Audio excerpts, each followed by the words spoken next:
Reddit, what is the one relationship regret you still think about late at night? The breakup happened in a booth at a place called Murphy's on a rainy Wednesday. The booth was sticky, and the overhead light was buzzing.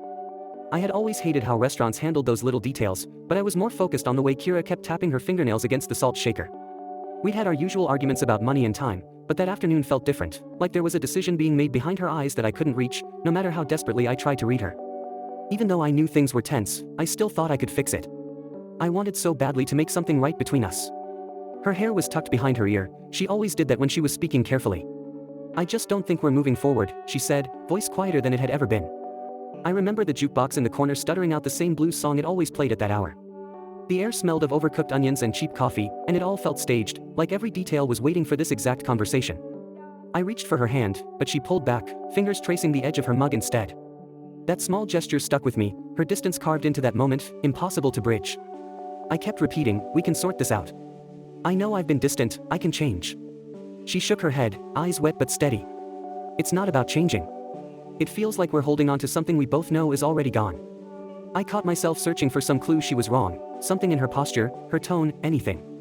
But the silence stretched longer, the rain outside smudging the window glass and blurring the traffic lights.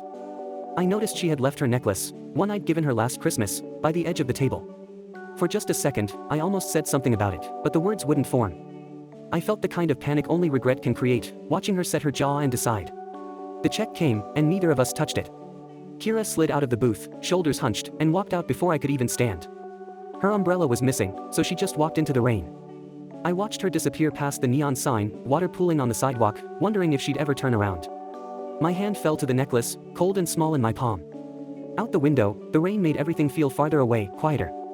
The waitress gave me a sympathetic look as she picked up the empty mug, but I could barely meet her gaze. I carried that memory for years, every relationship since has been colored by it. The open loop of what if I'd said more never quite closed.